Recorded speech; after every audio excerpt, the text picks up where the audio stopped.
Emil, a new place and a new episode of History of Chess. Yeah, quite an unusual one. I mean, I'm used to do it in some venue, at some room during the tournament, and here, Toronto, just getting off the round 3 we just started. Yeah, well, something to change. Well, it's bright. There's sunshine, and when someone talks about freshness and sunshine, the name of one player does come to mind. Indeed, very good bridge, Zagar. You must have prepared that. Indeed, Capablanca is unique, third world champion we will be talking today about.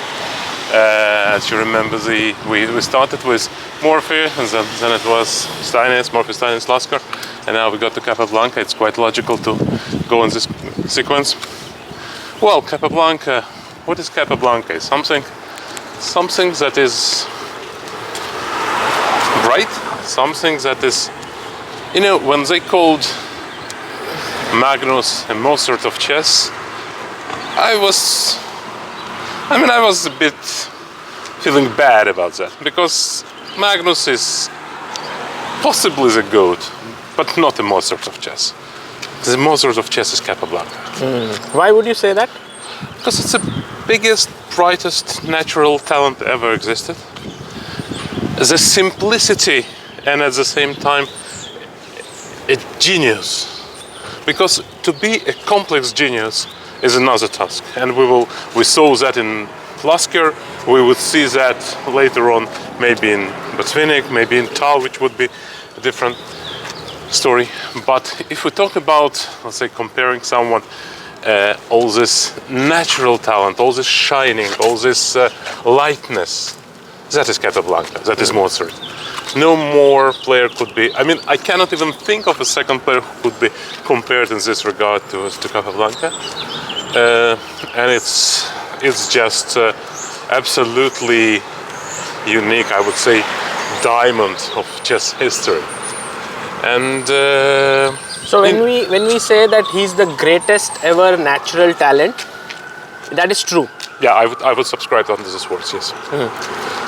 Why would people say that? Like, what was so special about him? Was it like no one taught him chess? No one? Can you elaborate on that? Because it's very fascinating for me. It's an interesting story. Capablanca was born in 1888 in Havana, Cuba, and he started playing chess when he was 4, if I remember well. He was watching his dad playing or his uncle playing. He comes from a wealthy family in Cuba.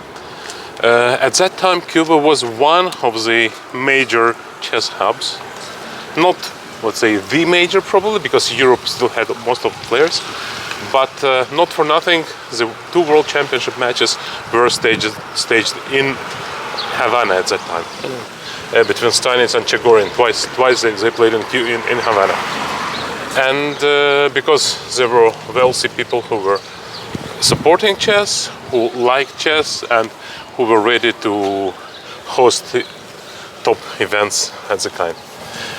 So Capablanca stayed in Cuba for many years when he grew up, but he picked up chess when he was 4 with his family, but he did not get immediately engaged by it.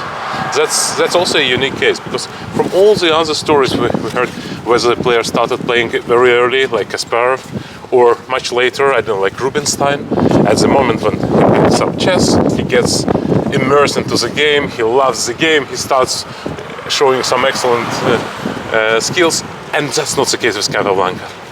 I don't know what kid he was, but he was not very much engaged by chess, and it's not my, let's say, hypothesis or whatever. It's his reminiscence of his growth, and he writes something like that I learned chess when I was 4. I liked this game, but then I discontinued playing, and the interest re-emerged much later, when he was already 11 or so, and that was due to another genius visiting the place. And the genius, which we briefly mentioned in the previous recordings, was Harry Nelson Pillsbury, an American player who won this Hastings 1895 I spoke about last time. And apart of many other skills which he had, he was the best blindfold player at that time. And this blindfold simul, which Pillsbury conducted on Cuba, it impacted Capablanca. It made him to love chess truly and to get fascinated by that. Pillsbury arriving to Cuba, what it is, around 1898 or something, 1899, and he's playing with top Cuban players, blindfold, conducting simuls both for public but also versus top players and winning. And Capablanca is extremely fascinated, and he decides to pick up chess. At 11, he starts seriously looking at chess and playing games. Wow. Now, so from 4 to 11, he was not too much into chess. No, not so much. Yeah, and that's something that many people do not know. He was just a boy. He grew up in a very, as I said, very wealthy family. So probably he had many interests, and he studied a lot. He had a very good education, and he starts playing chess. He starts playing chess, and he plays a lot. But as he recollects, he didn't have any single chess book. So he just learned by practicing, by playing, and very soon he emerged as a top Cuban player. At the age of 12, he wins the Cuban championship. Really? Yes. In 1 year? Yes. What? Yes. How is it possible? Yeah, it is possible. Okay, let's look at it also from another angle, because Cuba is not such a huge country, and there were not too many strong players, but they had several strong players there. Anyways, what would you think would be the strength of like the strongest Cuban player back then? Maybe around 2200 or something? no, less. I would say 2000. 2000, okay. Yeah.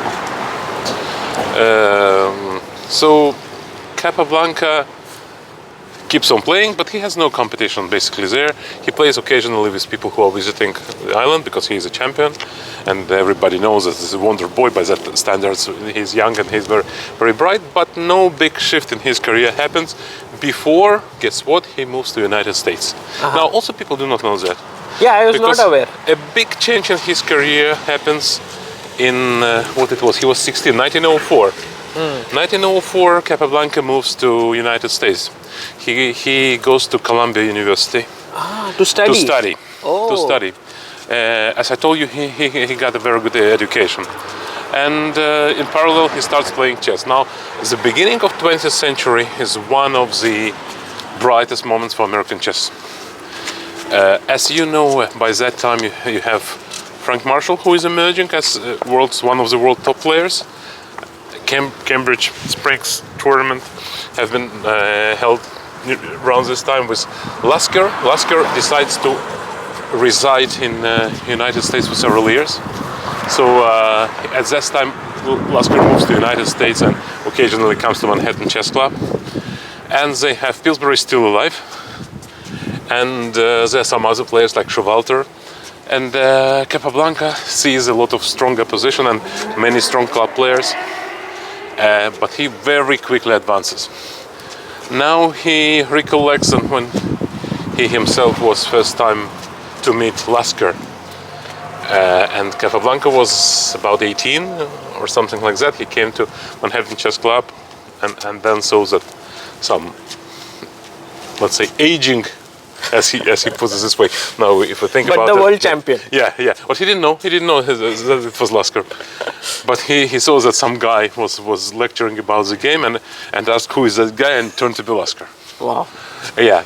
And they sort of, I wouldn't say befriended, because, okay, by that time, I mean, Lasker was a world champion. He was a known youngster, but at least got along and even played some light games.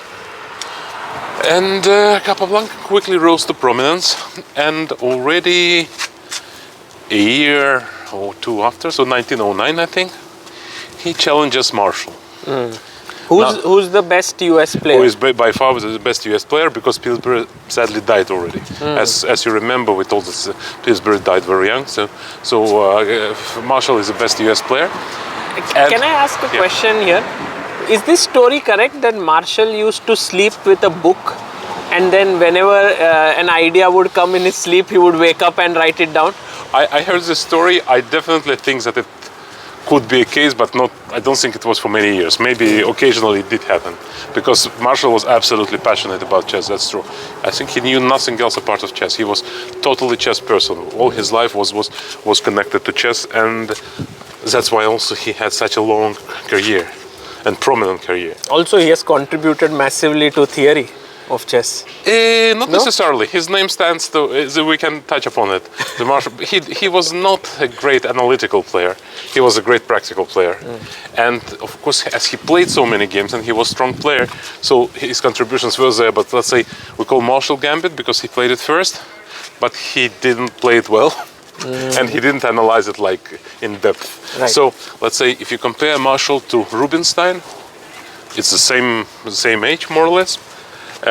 It is absolutely different story. Marshall is a practical player, very strong practical player. At the beginning of the century, 1903, 1904, 1905, that's his years. He is in top 3 in the world.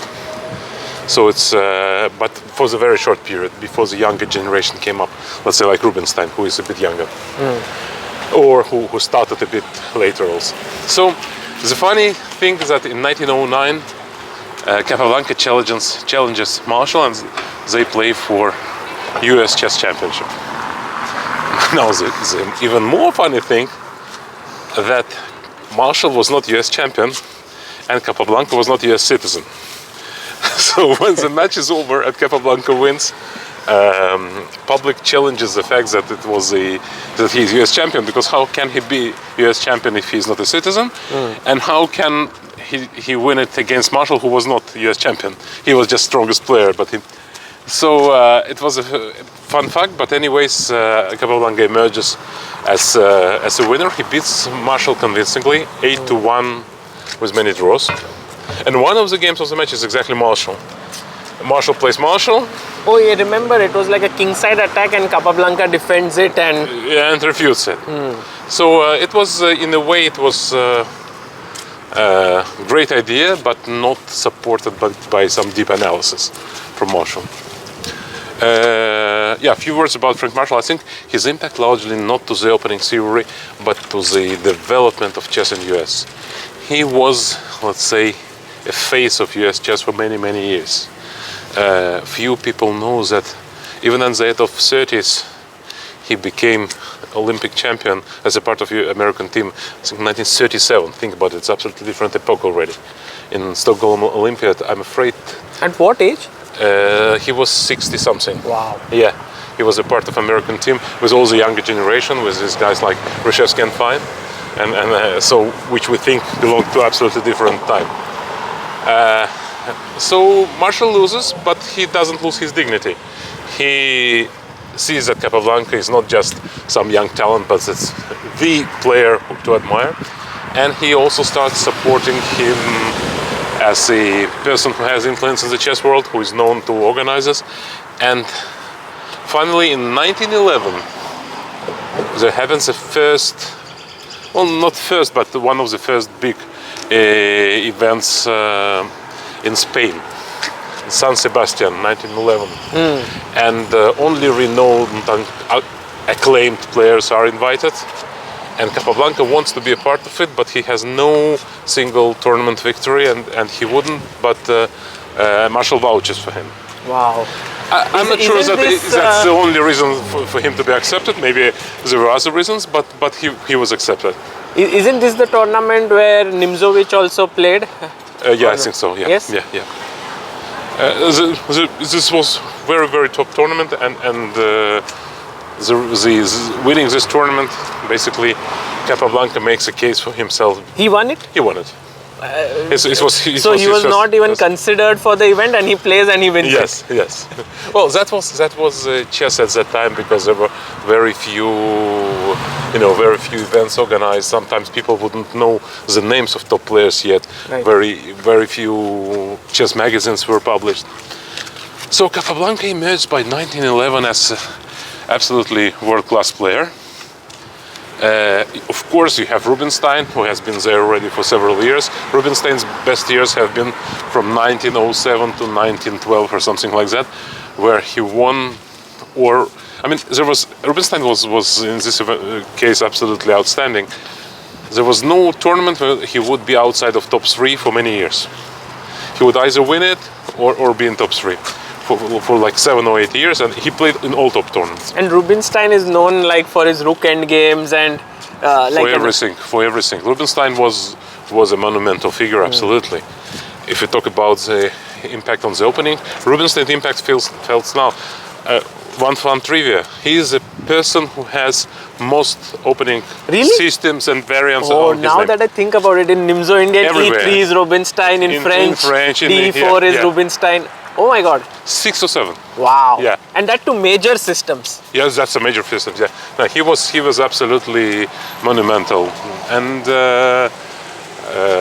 in Queen's Gambit declined, and so he was obviously a contender by that time, but Rubinstein never had a financial support, unfortunately, and he didn't have funds to challenge Lasker.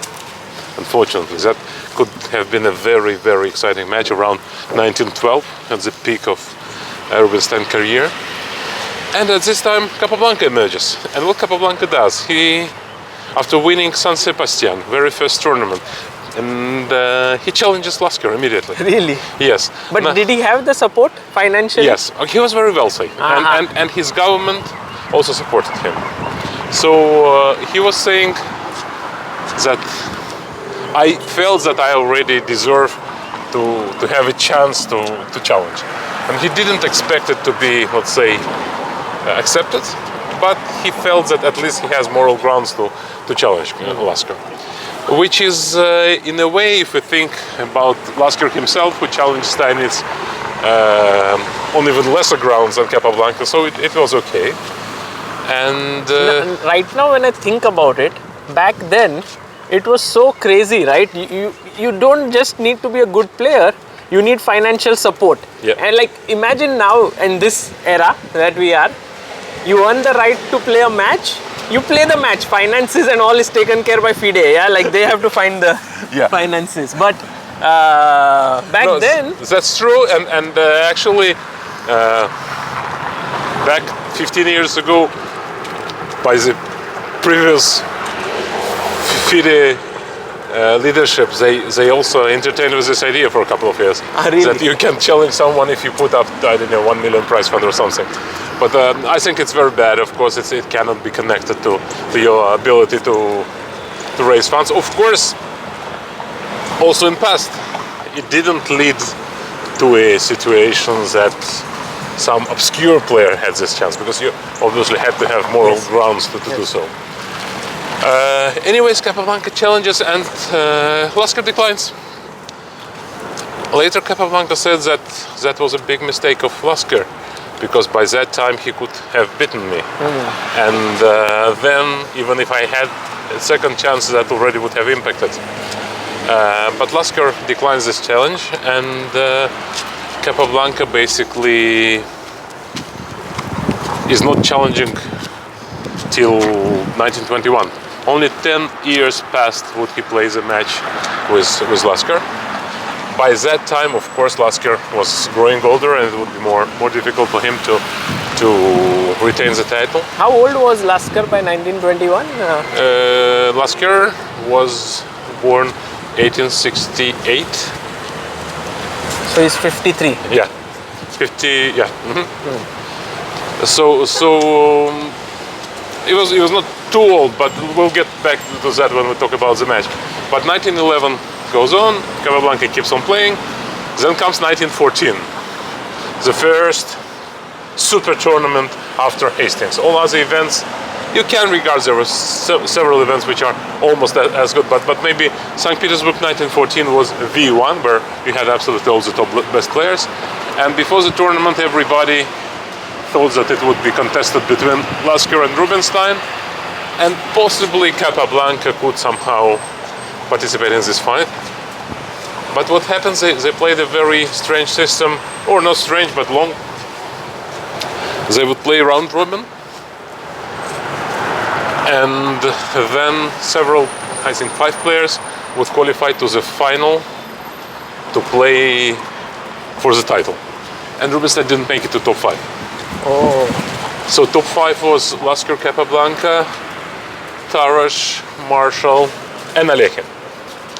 Young Alekhine. Yeah, young Alekhine for whom it was the first great result. I think I named everyone. Maybe it was no, I think 5. Yeah. Anyways, Capablanca was leading from start to end, but Lasker was Lasker. You remember we talked about it. This famous move F4, F5. That's from this tournament. Oh, really? Yes. This in the Rui Lopez. Yes, Rui Lopez exchange. Giving up the E5 square and then yes. playing G4, G5. Yes, by that time it was a revelation. And so he managed to win and to win a tournament. Next day, Capablanca also lost to Tarash. For Capablanca to lose 2 games in a row was something absolutely exceptional. And still, Capablanca was clear second, only half point behind Lasker. And it became clear that, well, there are only 2 top contenders because Rubinstein was already on decline. Not only in this one tournament, it already felt for a bit of time that Rubinstein's peak from 1907, 1912 has probably passed. And then World War I starts, 1914, the same year. And it basically kills all chess life in Europe for many years. For 4 years of the war and then also subsequent years to recover. Because many people do not realize the magnitude of World War I. It was maybe not as bad as World War II, but nearly as bad. I mean, it was ruinous. And many top chess players lost all their savings. Lasker himself. And so on and so forth. Capablanca was at the same time very fortunate not to be in the epicenter of that. He came back to Cuba or to US, and basically we could go this way. Yeah. So by 1914 it's all stopped, only to resume in 1919 basically. Chess life resumes, but the balance of power is absolutely different. Capablanca played some events in US during the war, and he played several US, I think some small matches with top US players and some small tournaments, but nothing major obviously. And anyhow, it emerges that Lasker has to play match with Capablanca. Lasker didn't want to play this match. Obviously, he felt that he is not well prepared. He didn't play any chess tournament. He was in disadvantageous situation compared to Capablanca.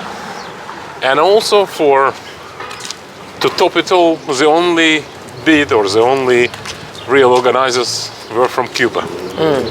And to play with Capablanca in Cuba, in the humid and hot climate for aging world champion who will be 53, that would be difficult. But he also felt that he needs to play, and also that his financial situation, he lost like his savings and so on, demanded from him to play. And eventually he accepts the challenge. And the match is played in, I think, in March 1921 in Cuba, Havana, and Capablanca wins. He wins 4 games and several draws, 8 draws I think, and Lasker resigns the match. They even didn't finish the match because Lasker felt it was. So Lasker resigns the match, and Capablanca becomes world champion. Now it is important to understand that still, I mean, Capablanca is playing, we spoke about lightness and brightness and so on. He still keeps doing the same. He still amazes by the way his touch, you know. He doesn't prepare or anything. Well, I think by this stage he has been a bit exaggerating by saying that I don't have a chess set at my home and so on. I think maybe he had, but it's impossible to imagine him sitting and preparing. Yeah, maybe he played some blitz games or something, some games with lighter opponents just to feel chess, but no. I mean, he was absolutely out of what we call a professional preparation. He didn't even have someone like a second for him? No, never. As far as I remember, never. At least no constant. So maybe somebody was with him at some events later in his career when he was aging, but and that how it went. And he continued to be a top player and a world champion. But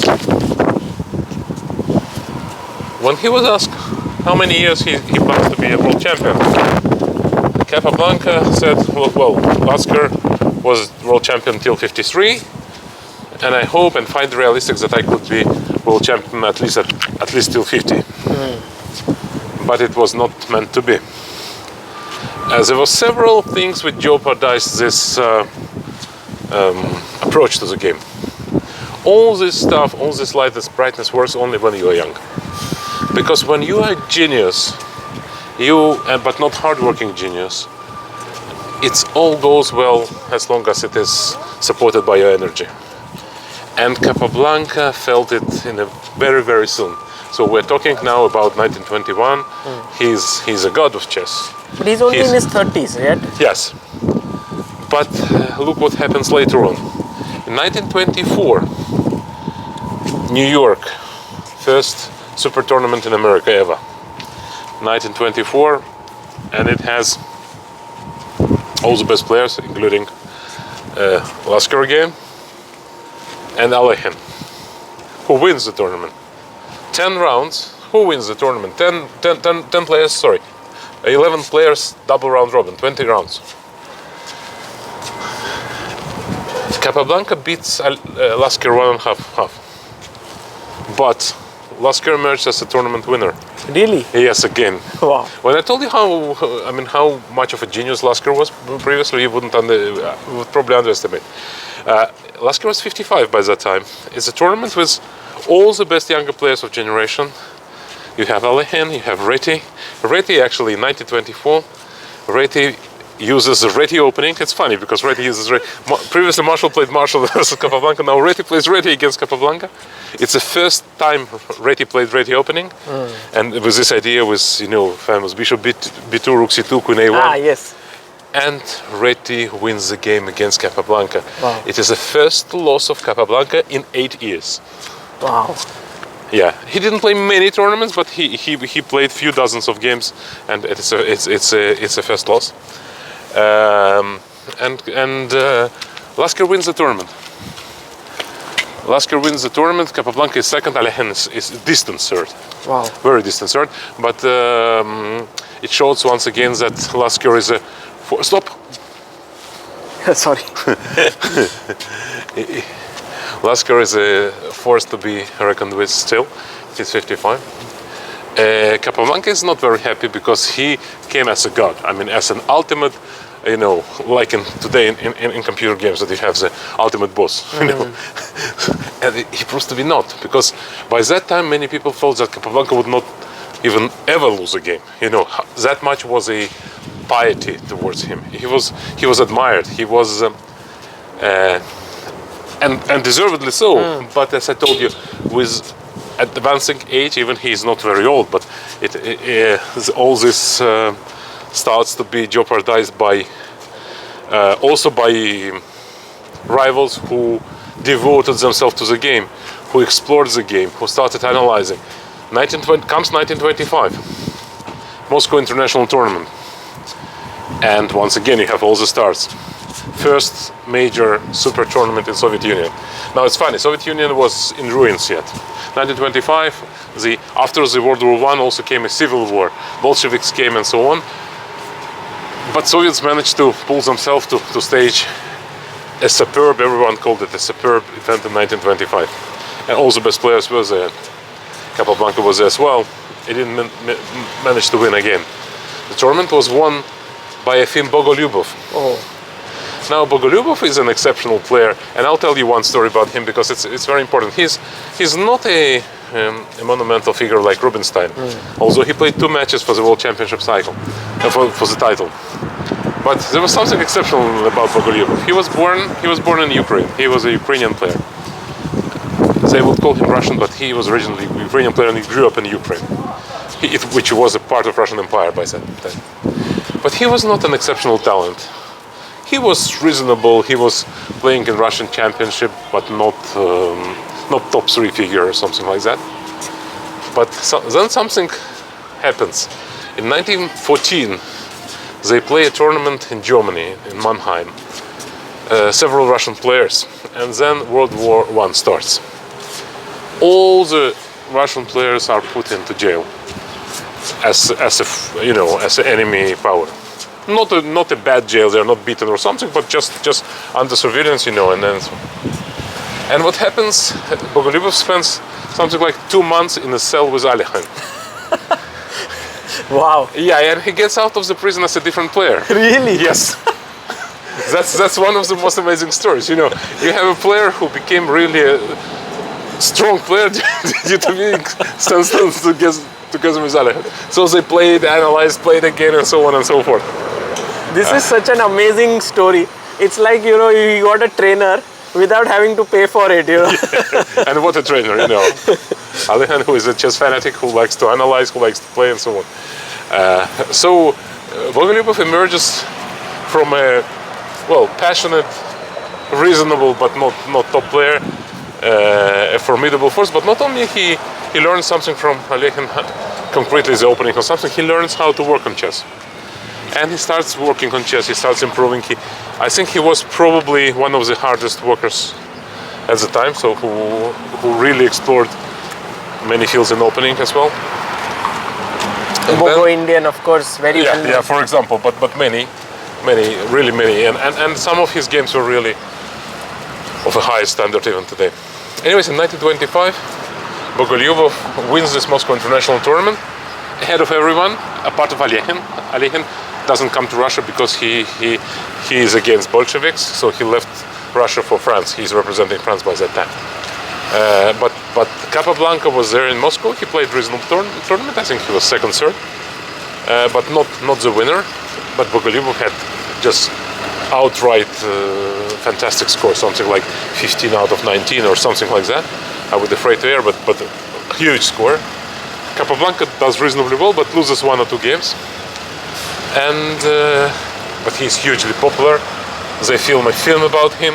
The ladies chasing him just like non-stop. To Capablanca. Yes, Capablanca was also a very good-looking man. Yes, I've heard of it. Yeah, and by that time, the situation was different in the world. The world perception was different.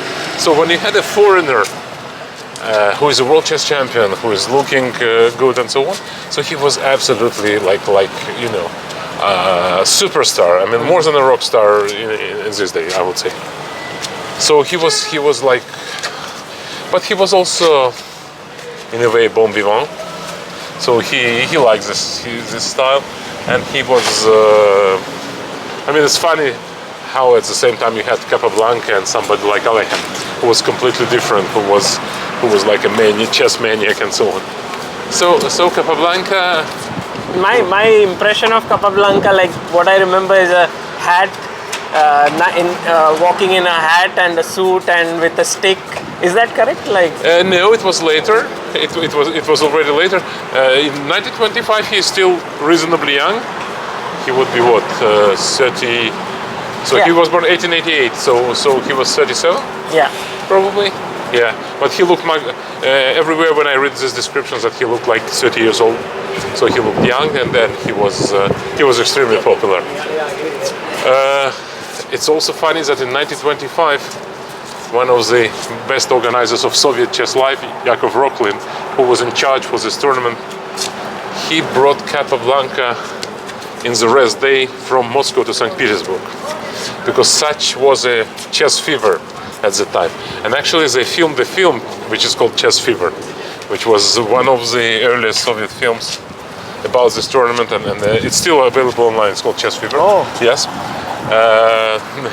You can see how the players look like. Not only Capablanca, you can see there Bogolyubov, you can see Spearman, you can see all the Tartakover problem. So by 1925, you can say that Capablanca is the world champion, but he's not getting those results which he wanted. Yes, he is not. You cannot feel that he is like clear number one in the world. I mean, he has this reputation. He has this sort of superstar flavor. but he is not aura, I would say. But he is not chess-wise. He is not, because new generation emerge of players who are actually working on chess. And the old lion Lasker is still biting because he's not working on chess, but he's genius. Somewhere, somehow it reminds me of the current situation of the chess In a way, world, yes. a little bit. Like Magnus is, of course, the genius, Yeah. and the young generation is coming up in some ways. Yeah, and if we just need to jail two of them together and then have... So, did Lasker think about a rematch at this point? No, I don't think so.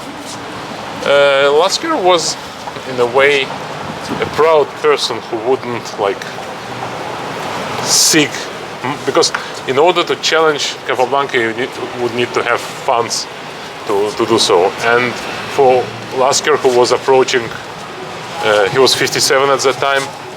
No, I don't think it was a realistic one. The only realistic one was Alekhine. But actually, just small intro, because it was intermezzo, because it was funny. In 1925, when Capablanca was taken by train to St. Petersburg for one day, at the time it was called Leningrad or Petrograd, he played a simul and lost, I think, 2 games. One of these games was to young Misha Botvinnik. Oh, Yes. wow. That is also funny. So Botvinnik was 14 at the time, and he beat Capablanca. This game preserved. You could also find it. Yeah. Amazing. So it's amazing how it is all connected. All these old names and Yes. stories. Because let's say later on we would see that Capablanca and Botvinnik will also have quite a bit of games. There's also this famous game from Avro tournament. Of course, that they played. That's the most famous game Botvinnik played, probably. Yes. But the thing is, amongst all of this, where does Nimzowitsch stand? He's by chess literature so famous, but by strength maybe he was not there up there, yes? Okay, I will dispel or say something maybe unusual. I think in general Nimzowitsch is overvalued. He was a thinker, chess thinker, whose, let's say, approach to the game played an important role for a certain period of time. But let's say, as a chess thinker, Rubinstein is much higher, and Reti is higher as well. They were not as, but they lacked what Nimzo had. Nimzo had also very good writing style. He was a good polemicist, so he could explain his ideas much more attractive way. And also, as in our days, in all these dramas and drama queens we see on Twitter and Twitch and so on, he had a big polemics with Tarash. So he found his antagonist from the old school. And like today they're saying, you are retrograde, you are for classical chess and so on. So he was attacking Tarash, who was a proponent of old classical school and who also liked to all this polemics and explaining. So that's why Nimzow's writings, together of course with his philosophy of the game, which was it got such a prominence. But in fact he was never a top contender, but he obviously was a top 10 player, and maybe at a very, very short period at the end of 20s he was even briefly in top 5, but I doubt it. I think top 10 is more precise description of his level. This is very interesting what you said, because sometimes creating a controversy makes you more popular. Yes. So Nimzowitsch, but he was genuinely like that. Today, you often see that it is some sort of fake controversy, Yes. just for the sake of it. But he was indeed like that. He was very temperamental person. He was very passionate about what he's doing. His writings were also very skillful. Otherwise, you wouldn't get such a prominence. Right. So we see slowly Capablanca is losing his grip on the privilege to be called undisputable top player in the world. And also, let's not forget, he played the last World Championship match in 1921. He needs to play another one. I mean, Right. how he doesn't play?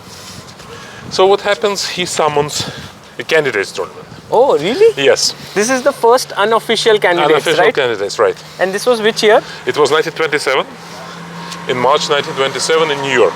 Okay. But that's kind of ahead of his time, no? Like many times everyone would think, okay, who has the money can challenge me, but here he's like, let's find the most suitable challenger. Yes, so he says so. It's strange. He says the one who wins it would have a right to challenge me if he finds money. That's a bit tricky. But of course, in best, or I would say worst traditions of the time, composing candidates is also a task. Yes. It's not like today when you have qualifiers or by rating or something. How do you select those players? Well, he selected best players, but he just didn't invite Lasker. Oh. And Lasker won, I remind you, in 1924 he won similar tournament with 10 players. So maybe it was his way of saying that when I asked for a match you didn't give me when I was young, so now you don't get it. Something like that? Maybe he never explained reasoning why, but they didn't invite Lasker. And in absence of Lasker, Capablanca wins it. There are only 6 players. Actually, Nimcovich is one of them. But Capablanca himself plays? He plays, but he says if somebody takes second place, you play. Yeah. Okay. And he wins it outright with like 3 points margin or something like that. And the second is Alekhine. And Alekhine is really deserved. I mean, if anybody has more reasons to challenge, it's only Lasker. So when Alekhine emerged second, he gets a right to challenge Capablanca. So Alekhine is young, right? Alekhine is only 4 years younger than Capablanca. Alekhine was born in 1892, so he's not very young. Let's not forget, all the best players lost 4 or 5 years during World War I. Right. That's why all of them are in advanced stage by this time. So we're talking 1927, and Alekhine starts collecting money for the event.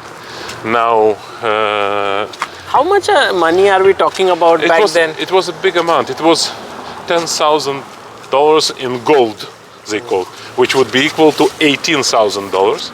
And $18,000 in 1927, it's difficult to measure by the standards, but around $500,000. I would say, because there's several metrics how you compare money of that time to this time. I mean, according to some metrics it would be only 200,000, but according to some it would be $1 million. So I would say around $500,000. That would be a fair estimate. Alekhine didn't have this sort of money. Alekhine comes from rather established family, but after Russian Revolution he loses everything. He moves to France, and he has to work hard to raise funds for his living and for this match in particular. He makes a lot of trips around the world to play simuls, to play blindfold chess, to play some rich people who would donate money. He really wanted to challenge. He really badly wanted it. And he spent several months gathering funds. From donors. He played this match for free. All money went to Capablanca. Really? Yes. Wow.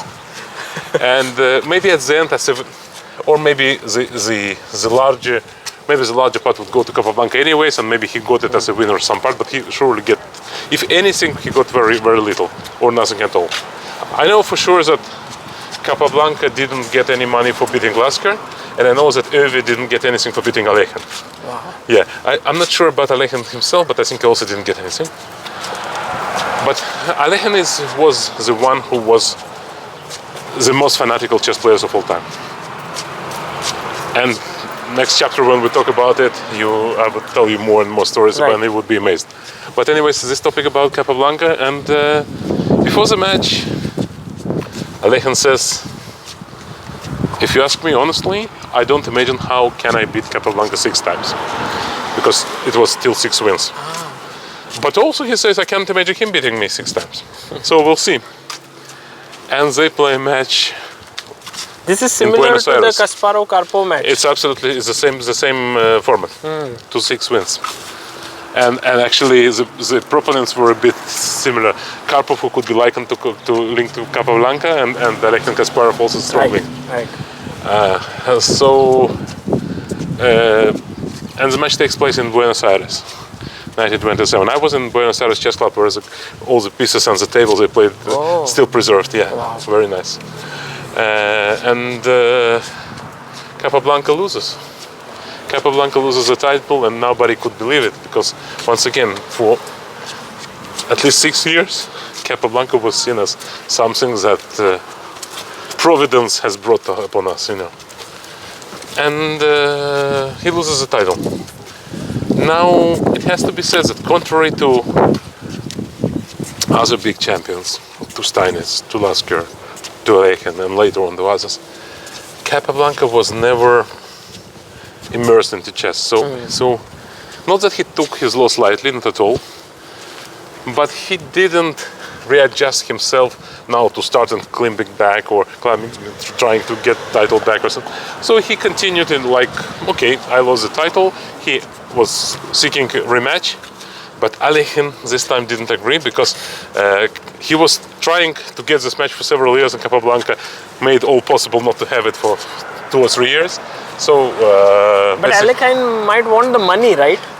Yes, but somehow, I mean, these guys were a bit. Sometimes they were a bit too practical. Let's say Alekhine, instead of playing Capablanca, he plays 2 matches against Bogolyubov. With Capablanca alive, it's almost an insult. Right. And Capablanca keeps playing, of course, some tournament, major tournament, and he is always around the top. But he is never again to be considered world #1 or something like that. The funny thing is 1935, the second Moscow tournament. It's 1935. Now we will see how well you remember my stories. Who won this tournament? Wow.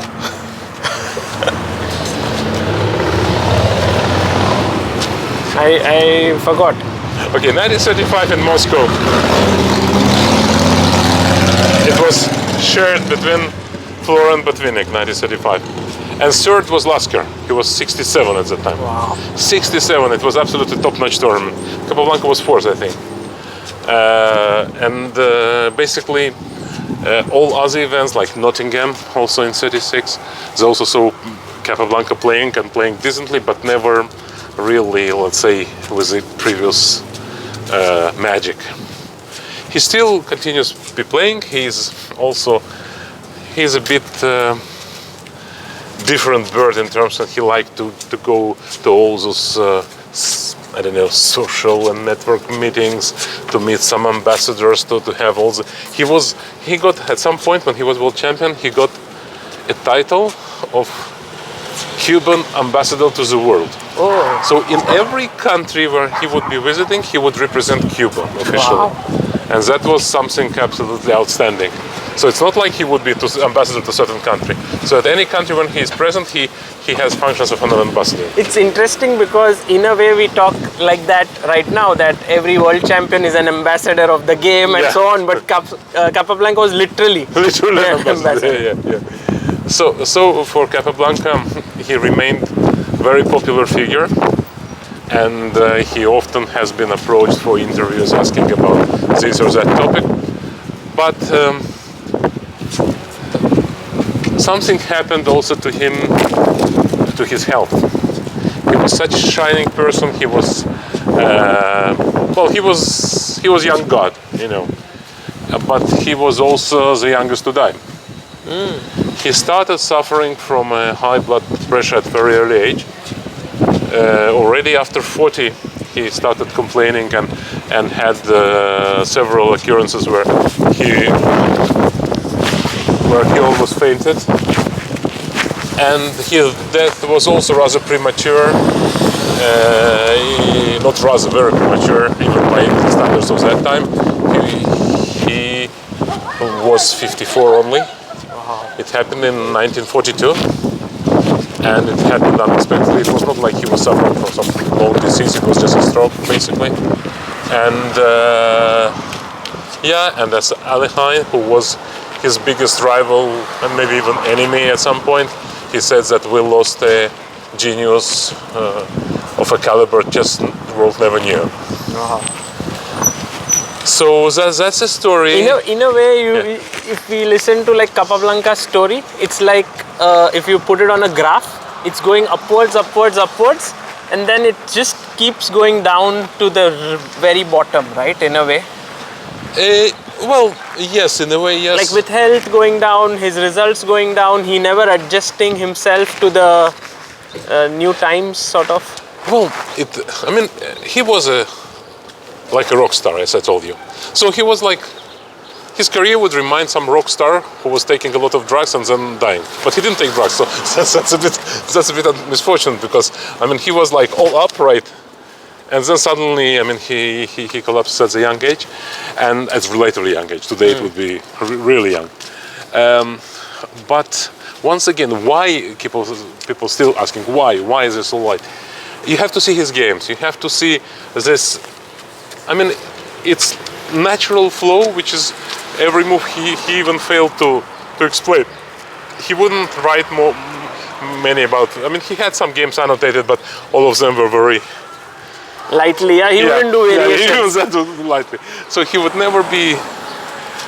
It was as he was given moves from above. And the funny thing, I don't know if it is correct still now, but I remember some 10 years ago there was some sort of research. Capablanca still had highest first move. Really? Moves played, yeah. Wow. So the level of his moves was still of the absolutely top, even compared to Engine. Do some games stand out in your mind related to Capablanca? Because you know, when I was growing up, the first book that I read was of Capablanca by Harry Golombek. He had written this book, and somehow it molded my style a lot, because they were all positional battles, you know, that he played. It is so. Let's say I wouldn't. I mean, there were some games like Bernstein Capablanca or Janowski Capablanca, maybe I would single out Janowski Capablanca, where he sacrificed the pawn on a6 in Ruy Lopez for some positional compensation, which is absolutely amazing. He would look at this game. Okay, it is something like traditional Ruy Lopez, where at some point white takes bishop c6 bc, and queen goes to d3, and he doesn't protect his pawn on a6, which is hanging. And he just takes it. It's something like a computer plays today, and he just makes moves. He just makes castles. Queen gets back and he plays knight to d7. It starts playing positionally. Something in the spirit of Benko Gambit today, which didn't exist by that time, or something like computer would play today. And it's the first line of computer. So he was that was him. But curiously enough, his most famous games are those he lost. Against Botvinnik, as you know, and maybe the one against Alekhine with 4 queens. Maybe you remember the mate. Yes. I personally never had deep connection with the way he played, because I always was more into studying the game and also taking more risk and playing more complex games. But you cannot but admire the fact that there was a player whose simplicity. I mean, when we talk about simplicity, you can't become world #1 being just simplicity. It has to be a godly simplicity. So what he did was absolutely incomparable to anyone. Basically, nobody managed to do so. And once again, when you call anyone Mozart of chess, it's only about Capablanca. It's only about a person who really was a shining example of what natural genius, not natural talent even, is capable of. And it's funny is that at the same time you had a person like Rubinstein, like monumental, and somebody so light, so very different lives, but very let's say good example of how chess could bring real talent into prominence, no matter what kind of talent is that. So a person who never worked on chess but had a lot of and it's not, once again, it's not a legend. Some people would listen to me and say, probably he sat and analyzed it. No, never. You don't have any system, any, let's say, reasonable system named after Capablanca. Wow. Think about it. He didn't care, right? Yeah, he wanted to play. Yeah, so he played some Caro-Kann, he played some e4, e5. Throughout his life, he played mostly 2 of this. For him, it was important, of course, to avoid the direct attack to lose. But he was also with white. Okay, he played both e4 and d4, but he never was. He was very light. He really felt. Let's say there was one example when he played. I think he played floor. Yes, I think he played floor, and floor had an advantage throughout the game with him. And then they liquidated to some pawn endgame, which was a draw. But floor thought that he might triangulate and win. think you could look at the game. I think it was Moscow 35. And Capablanca offers a draw. And Floor says, no, I will adjourn the game, because he had the right to adjourn the game. And Capablanca says, look in the book.